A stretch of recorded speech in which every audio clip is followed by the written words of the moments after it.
7 innocent habits na pasimple palang nakakabobo sa baby mo. Kapag ba naiiyak si baby, kasi hindi maabot ang laruan, binibigay mo agad.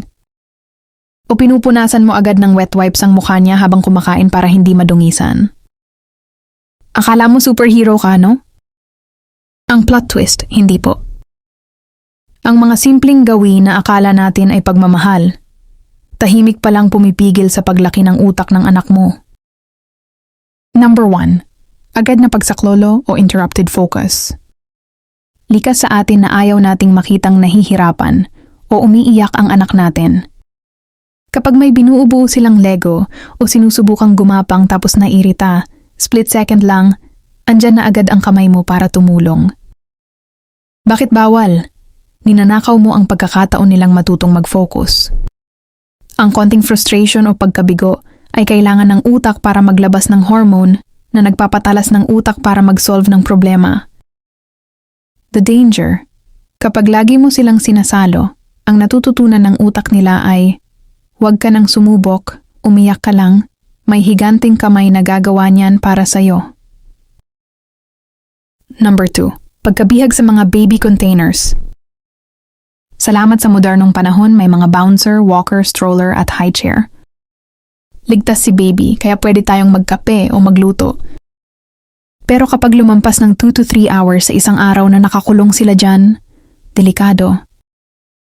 Bakit bawal? Diyan nag-uumpisa ang container baby syndrome. Ang utak ng sanggol ay natututong magbalanse sa pamamagitan ng malayang paggalaw laban sa gravity. Kailangan nilang gumulong at gumapang sa matigas na sahig.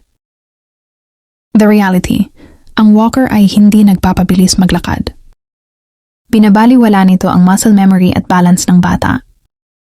Ang pinakamagandang developmental tool? Matigas na sahig na walang harang. Number 3, ang pumatay isip na background noise. Naglalaro si baby, tapos binuksan mo ang TV o radyo. Hinalang ang volume, pang background noise lang kasi ayaw mo ng sobrang tahimik. Akala mo okay lang kasi hindi naman siya nakatingin sa screen, no? Bakit bawal? Ang utak ng matanda, marunong mag-filter ng ingay, pero ang utak ng baby, hindi pa. Lahat ng naririnig nila, commercial, balita, chismis, ay sabay-sabay na pinoproseso ng utak nila. The reality, sobrang nakakapagod ito sa pandinig ng bata. Dahil sa ingay, ang mga totoong salita na itinuturo mo ay nalulunod lang. Ang resulta, mas mabagal silang matutong magsalita at nawawalan ng focus. Number 4. OA sa linis, o tinatawag na the wet wipe trap. Nag-start na mag-solid si baby. Sub-sub ang mukha sa kalabasa o yogurt, puno ang buhok at mesa. At ikaw naman, naka-high alert, may hawak na wet wipe, punas dito, punas doon. Bakit bawal? Ang pagdikit ng malalagkit, mabubutil, o basang pagkain sa balat at mukha ng bata ay hindi kadumihan para sa utak nila. Ito ay data collection. Ganyan nila kinikilala ang mundo.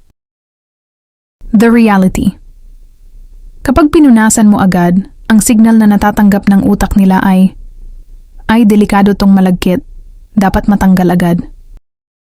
Diyan nag-uumpisa ang tactile defensiveness, yung mga batang mapili sa pagkain, ayaw sa may buo-buo, at nagwawala kapag nadumihan ang kamay. Kaya hayaan mo silang madumihan. Number 5. Walang processing time o ninakaw na katahimikan. Look baby, red ball, can you throw the ball? Come on, throw it!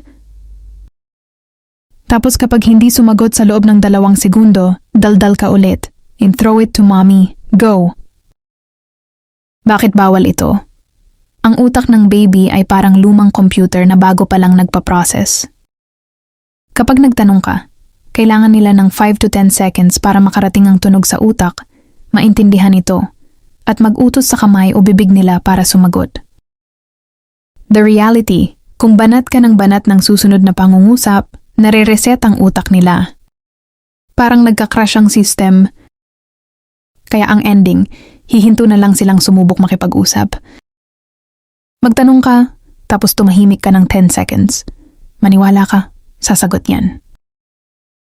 Number 6, ang obligasyong maging komedyante palagi. Nainip si baby. Medyo nagmamaktol. Ikaw naman todo kanta sayaw at alog ng maingay na laruan para lang maaliw siya. Akala kasi natin, kapag nainip ang bata, masama tayong magulang. Bakit bawal? Sabi ng neuroscience, ang pinakamalilikhaing ideya ng tao ay lumalabas kapag tayo ay bored o walang ginagawa.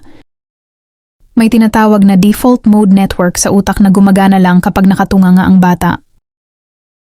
The reality. Kung lagi mo siyang lilibangin, lalaki siyang umaasa sa screen or sa ibang tao para lang hindi mabagot. Hindi nila matututunang gamitin ang sarili nilang imahinasyon, kaya hayaan mo silang mainip minsan. Number 7. Pagagaw sa atensyon para sa aesthetic pic. Nakakita si baby ng langgam sa lupa o makintab na dahon. Tutok na tutok ang mata niya, pinag-aaralan ang mundo. Bigla mong ilalabas ang phone mo. Baby, look at mommy, smile! Lilingon si baby. Click, may pang-Instagram ka na. Pero may nasira ka. Bakit bawal? Sinira mo ang tinatawag na joint attention. Kapag nakatutok ang bata sa isang bagay, parang naka-microscope ang utak nila. Binibilang nila ang kulay, anino at bigat nito. The reality. Noong pinilit mo siyang lumingon sa'yo, ang tinuro mo sa kanya ay hindi ang mag-explore sa mundo, kundi ang mag-please ng ibang tao.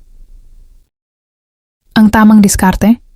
Tabihan mo siya, tingnan mo rin ang langgam, at sabihin mo, wow, ang liit ng langgam, no? Doon niya mararamdaman na may kwenta ang mga bagay na interesado siya. Grabe, no?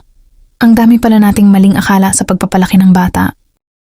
Yung akala nating pagmamahal, tahimik na pananabotahe na pala. Alin sa 7 habits na to ang pinakamadalas mong magawa? Ikaw ba yung magulang na laging nakaabang ang wet wipes? O ikaw yung laging nag-a-acting na clown para lang hindi maboring si baby? I-comment mo naman ang kwento mo sa ibaba. Kung gusto mo pa ng mga ganitong sikreto tungkol sa utak at paglaki ng mga bata, i-like mo ang video na to at mag-subscribe ka na sa ating Usapang Family channel.